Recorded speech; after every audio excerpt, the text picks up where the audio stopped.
tugende turira tubibira umwami niba tubabazwa n'abarimbuka tuzahozwa naza dushira agahinda nidutunde imiba tuzanezerwa. Yesu ashimye ndabasuhuje mu izina rya Yesu Kristo aho muhereye ku migabane itandukanye bifurije amahoro y'Imana abane namwe mu izina rya Yesu Kristo. Nge turi kumwe amazina ni Ingabire Jeanne D'Arc nejejwe n'Imana umutima wanje wo kongera kubana namwe.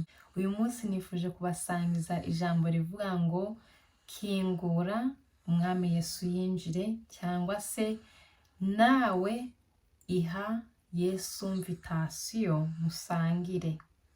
Ese wowe warigeze kugira ati Yesu nanjye nguhaye invitation ngwino mu mutima wanje, ngwino umbemo, undware, ungire uwawe mbimbata yawe, ungoreshe ibyo ushaka, ungire umugende, umvugiremo, ungoreshe, ngire imitima isaraye.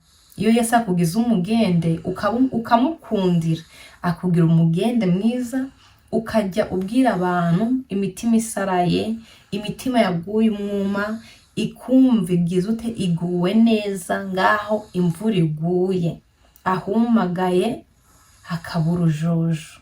Reka dusenge tubaha Imana. Uwiteka Mana yacu, Mana igira neza, Mana yo kwiringirwa, ndagushimye kubw'uyu mwanya mwiza, ndagushimye uri data wa twese, uri Imana yo kwiringirwa, uri Imana ikomeye.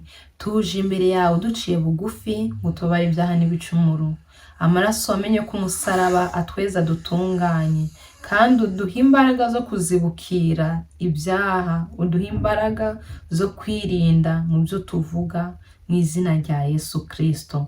Reka mwami uyu mwanya mwiza uzubane natwe, ndasenze umutima wa mwene data uweze uboneze kugira ngo ijambo ryawe rigire umumaro muri we, kandi ijambo ryawe risenye ibidafite umumaro mu izina rya Yesu. Ijambo ryawe ryubake ibikwiriye muri we.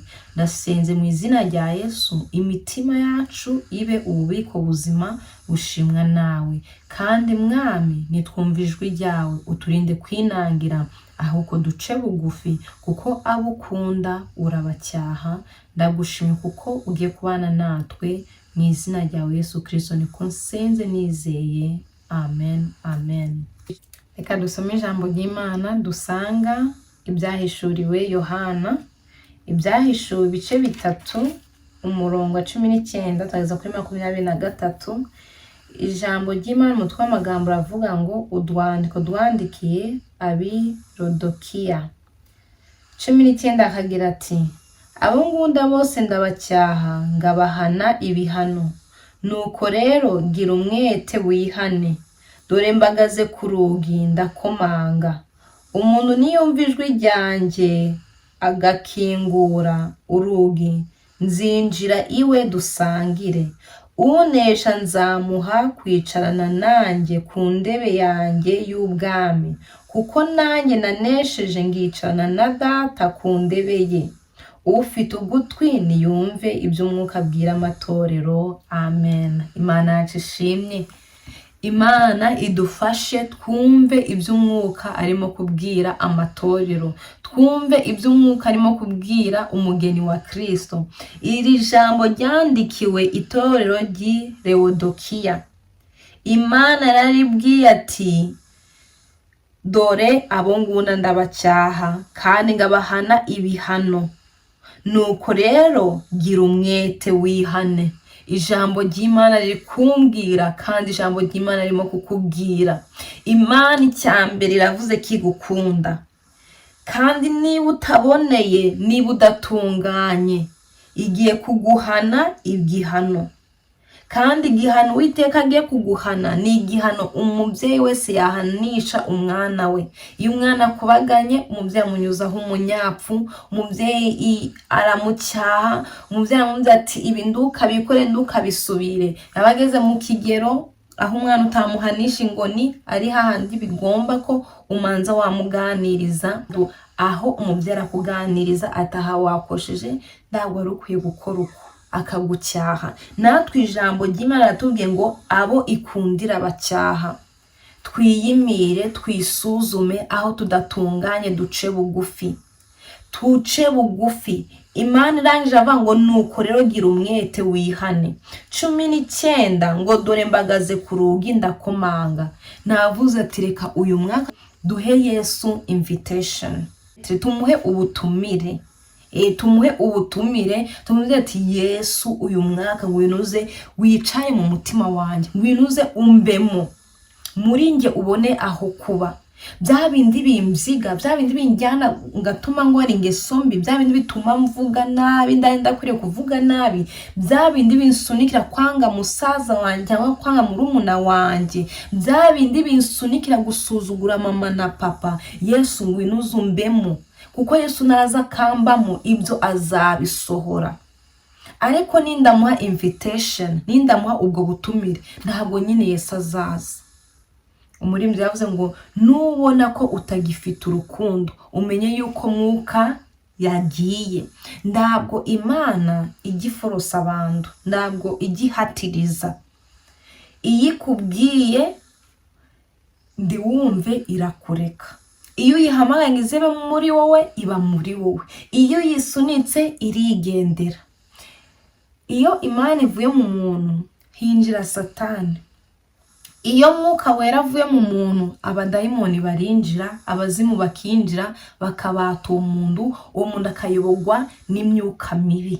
Kugira ngo rero nduyobogwe n'iyo myuka mibi, kugira ngo nduyobogwe na Satani, nduyobogwe na kamere, nduyobogwe n'ibyisi, nduyobogwe n'amajyambere ari kuza muri isi, nduyobogwe n'ibintu byose biri kuza bikayobora abantu, umuntu akaba afite ubwenge buzima, ejo ugasanga bwatandamye, bwagoramye.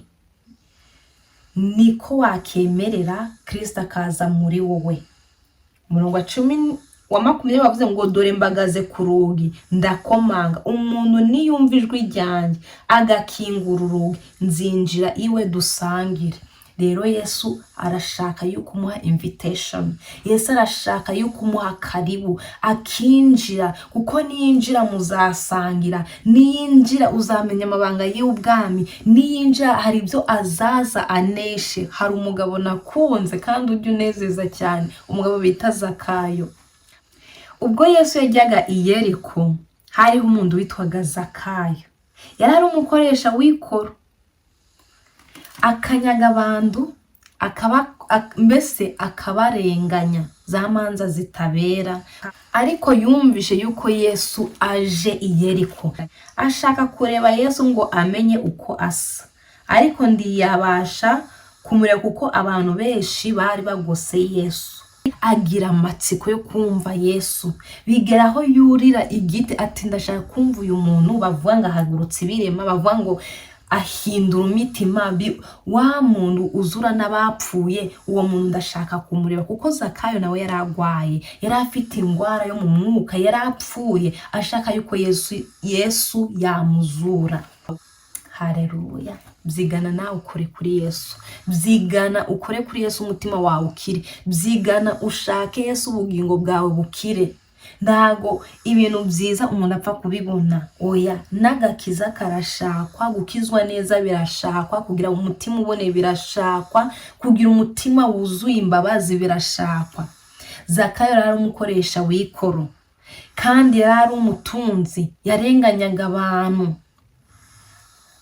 Igereo kiragira Yesu agiye Yeriko, maze Zakayo ashaka kumureba. Yesu yari yugarijwe n'abantu, abura uburyo, abanda kundi ndurira igiti. Ariko uyu munsi Yesu aze arari wanje. Haleluya. Iha Yesu ubutumire. Urebeka atarazi wawe, mu ubutumire umutima wawe arawuyobora, mu ubutumire mu rugo rwawe ibintu biragenda neza, mu ubutumire mu bana bawe Yesu ibintu arabitunganya. Muhe ubutumire mu kazi kawe, bitagenda neza biragenda neza. Muhe ubutumire mu mutima wawe, aze mubane, agendere muri wowe, akorere muri wowe, avugire muri wowe, ubindungane kandi uri mwisi. Imana ishimwe. Rero Zakayo ngo yurira igiti, ngo yarashaka kureba Yesu ukwasa gusa. Izi nguru urazisanga muri Luka, ubutumwa bwiza uko bwanditswe na Luka 19 umurongo wa mbere kugeza ku 10 niho urazisanga. Ngo yashaka kureba uko Yesu asa.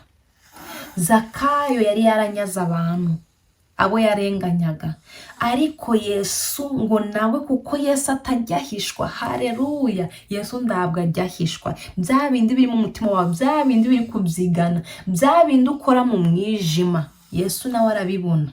Nugirirwa ubuntu kumvira ijambo ugakizwa, Yesu araguha umutima mushya. Ariko niwinangira azaguhana, ariko nuca bugufi azakubwira imbabazi, akweze yinjira iwawe musangire.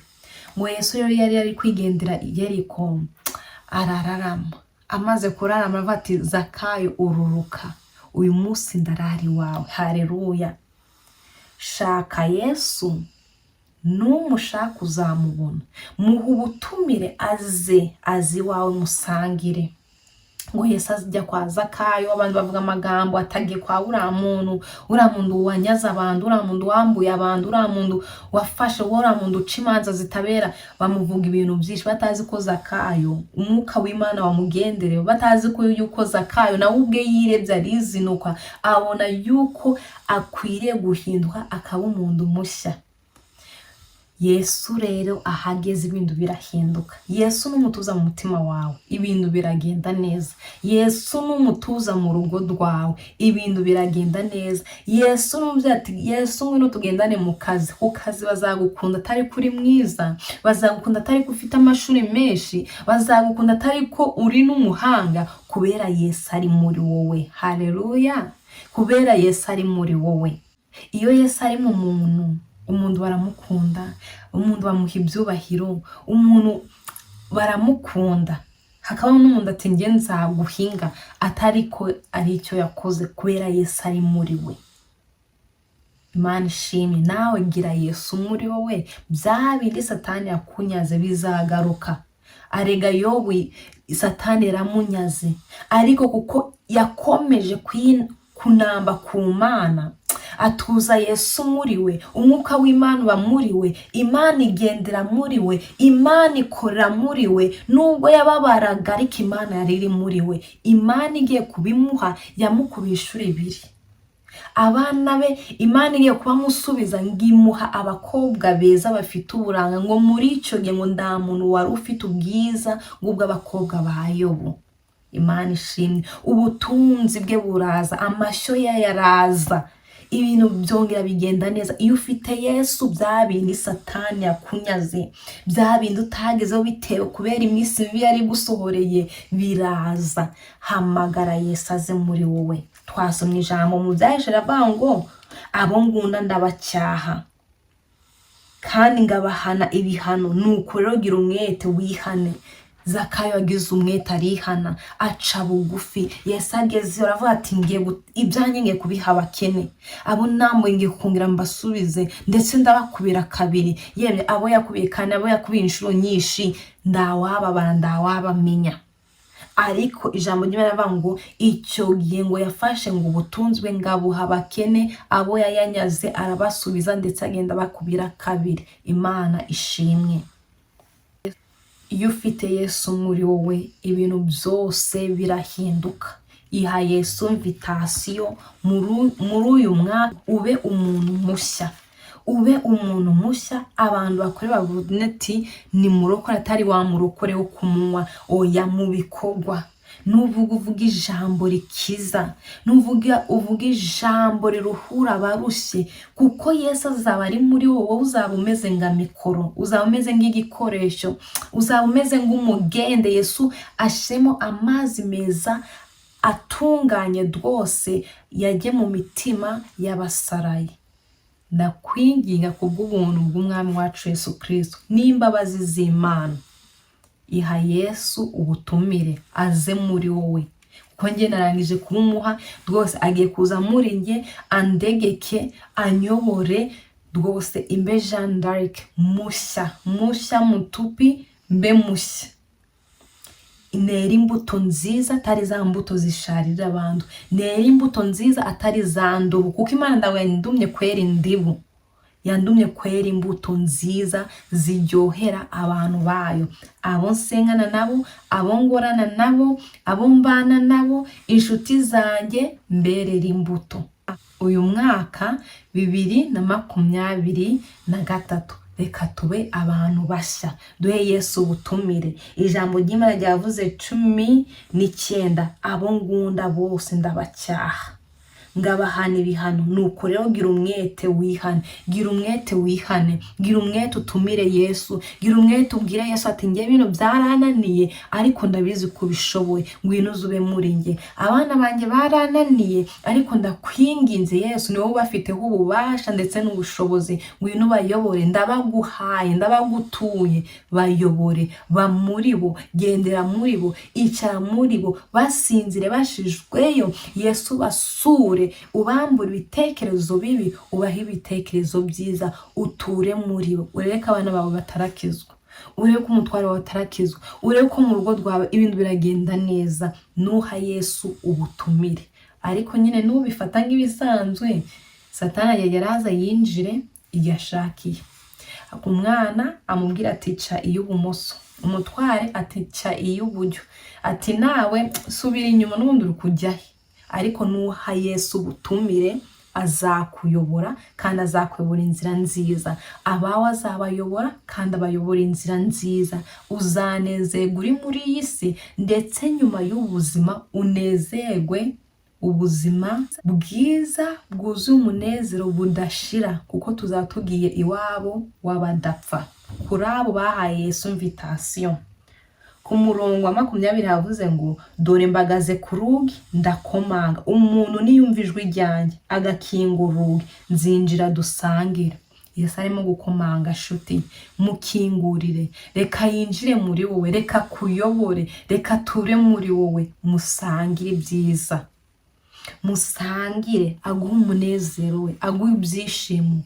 Hari abantu badaseka, umwaka ukarangira n'undi ukaza atazi guseka icyaricyo, atazi ibyishimo icyaricyo. Niba uri uwo muntu, bwira Yesu, ngwino muri nge, ngwino uture muri nge, ndakwemereye, ngwino ube muri nge, ngwino ndware mbe imbata yawe, ungoreshe ibyo ushaka, unduma aho ushaka, ngwino uzube muri nge. Ibyananiye ubineshereze, umubwiye bya bindi byakunaniye, bya bindi udafitiye imbaraga. Yesu we afite imbaraga kuko yaranesheje.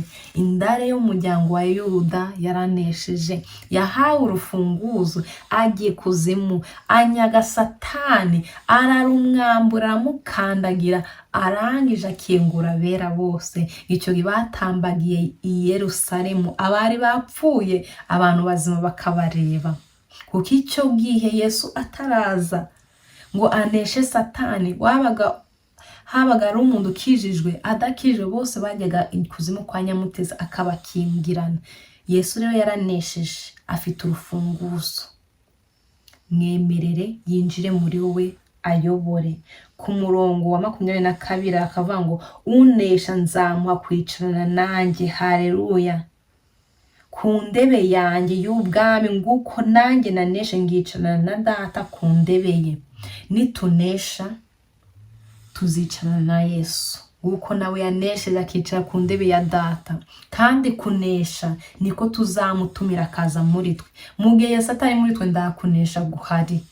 Ntabwo nge nabasha kwirinda kutavuga nabi, ariko kuko Yesu ari muri nge, navuga nabi mbikuye Yesu katazi kuvuga nabi. Yesu ni uw'ineza, yuzuye ineza, yuzuye ibambe, yuzuye urukundo. Ndamujinya Yesu agirana, ndakwitotomba kuzambamo, kuko Yesu ntago yagize kwitotomba ari muri isi. Yemeye arikora umusaraba, yemeye arawikorera, yemeye yambikwa ikamba ry'amahwa, yemeye kwambara urubindo kandi atabuze imyenda. Yari yiyambuye icyubahiro cye, yari yiyambuye ubwiza bwe bwose, yambara akamero k'umuntu kugira ngo njyanshongore. Kandi ndiyabyitotombeye umunsi n'umwe. Ndigeze avuga ati oya Jeanne D'Arc narimbuke, n'ubundi akwiriye kurimbuka, oya, ahubwo yari yihanganye, yikora umusaraba ari nge wari ukwiye kuwubambwaho, ariko aremera, aramaramaza, agenda agwagwana kubera urukundo yangunze. Yesu rero yaranesheje, nanjye ngomba kunesha mu izina rye,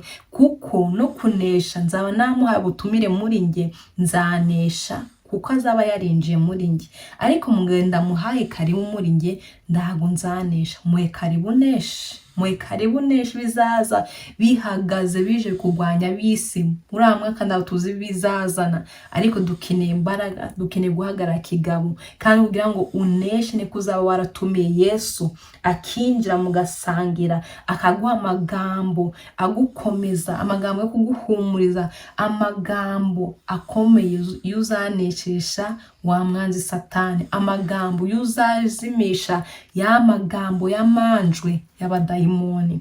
Hari tujya twumva amajwi y'umuntu ageragejwe, hari wumva amajwi ati iminsi mbibaye, imyaka ibaye, ugatangira ukabara uri mu kigeragezo, ati runaka ageza, ati runaka ageza aha. Ariko iyo Kristo ari muri wowe, aguha amagambo y'igihumure, arakuganiriza ukumva uguwe neza, akumenyesha amabanga y'ubwami, kuko yagize ute atuye muri wowe.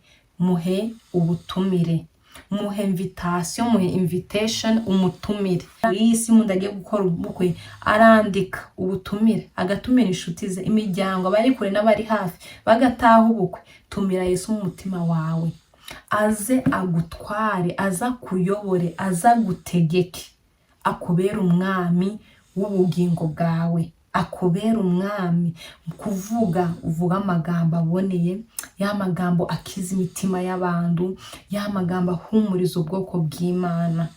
Imana itugire neza. Ku murongo wa 22 akavuga ngo ufite ugutwi niyumve ibyo Mwuka abwira amatorero. Amen. Iri ni ryo jambo ryari riri ku mutima wanje, nifuza kugutera umwete. Iha Yesu ubutumire, yinjire muri wowe.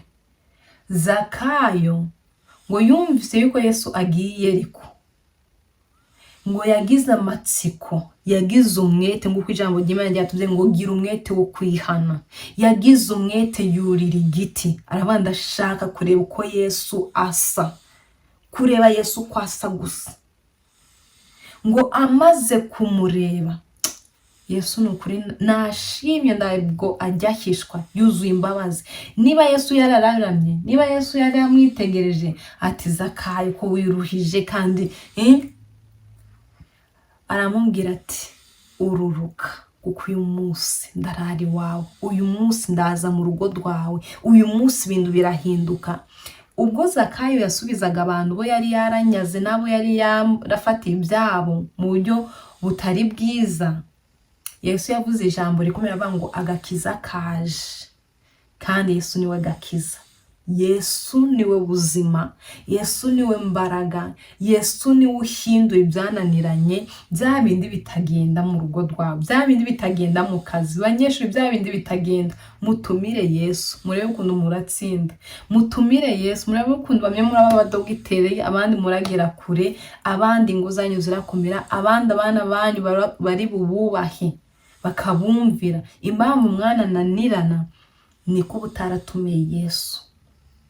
Mutumire, kandi arakakunanira waratumiye Yesu, kuko muri icyo kigeragezo ndabwo buri wenyine, uba uri kumwe na Yesu. Nabyita iyo uri kumwe na Yesu mu kigeragezo, aguha amagambo y'ihumure, aragukomeza, ati mwana wanjye komera, kuri uyu munsi umubikomera, shikama. Imana yabwiye Yesu ati komera ushikame.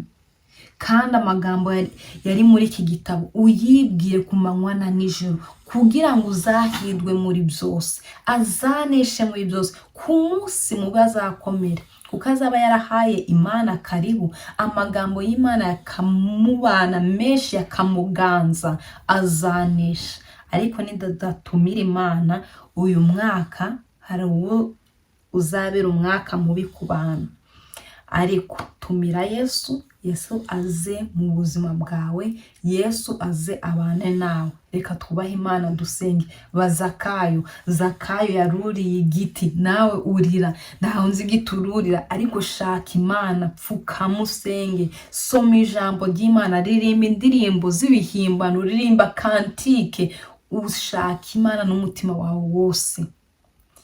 abashaka Uwiteka bazamubona, kandi ngo mushaka Uwiteka bigishoboka kabonwa, kandi ngo shaka Uwiteka akiri bugufi. Dushaka ubwami bw'Imana bukitwegereye, kuko niba kure se tuzabasha kubugeraho? Ubwo hafi bwaratunaniye. Dushake ubwami bw'Imana bukiri bugufi. Yesu yavuze ati dore mpagaze ku rugi ndakomanga. Nshuti yanjye kingura Yesu, mubyeyi kingura Yesu, papa kingura Yesu, kuko Yesu arimo gukomanga.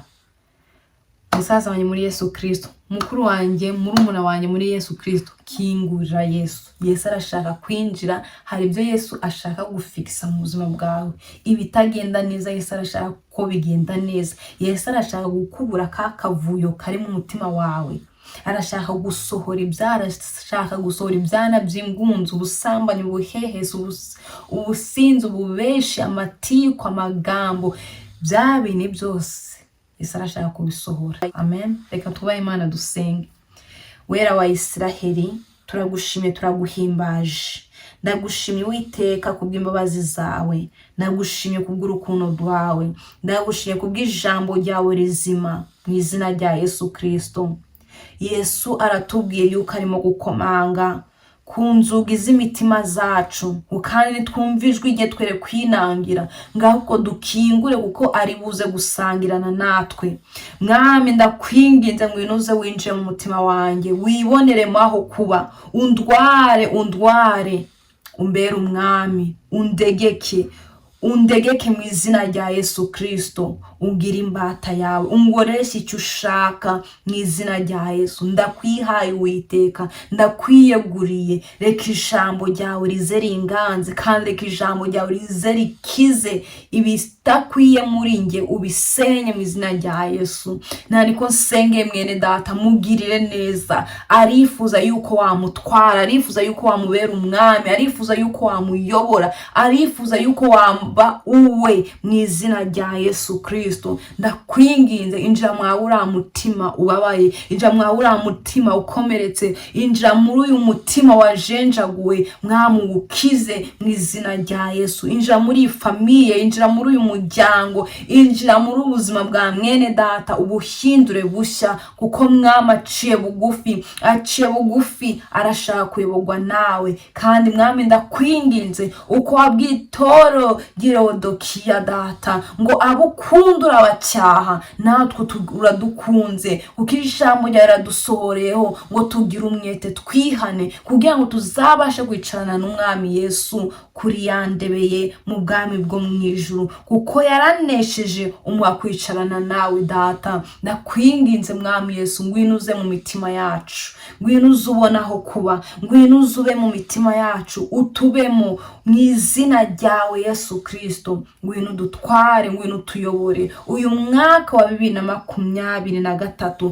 Ndago tuzi ibizaza, ibyiza, ibibi, ariko turasaba imbaraga zo kwakira, turasaba imbaraga zo gukomera ku munsi mubi, turasaba imbaraga zo kwemera ibizatugerageza byose, kuko ijambo ryawe ryatubwiye ngunesha wese ngo uzambikwa ikamba ry'ubugingo ritangirika, ngo kandi hahirwa uwihanganira ibimugerageza byose, kuko ngo namara kwemerwa gazambikwa ikamba ry'ubugingo.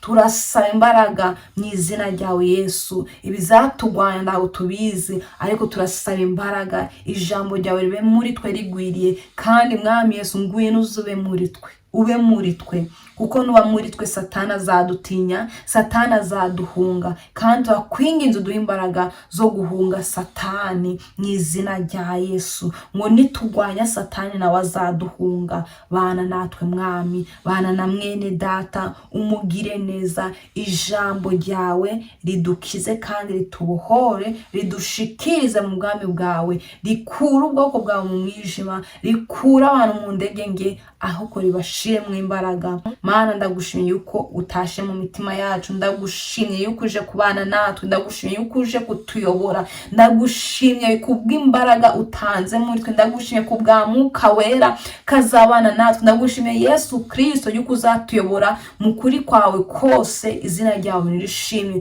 Ndagushimiye yuko uzabana natwe muri uyu mwaka, kandi nuzaza uzabana natwe kugeza igihe uzaza kwima ingoma yawe, kugeza igihe uzaza kwiyereka abatuye isi, kugeza igihe uzaza gucura umugeni wawe. Mwami turagushimiye ko uzabana natwe, mu izina ryawe Yesu Kristo niko mbyambaje nizeye. Amen, amen. Iryo jambo ryari riri ku mutima wanjye. Umwami Imana akomeza abagire neza. Shalom, shalom.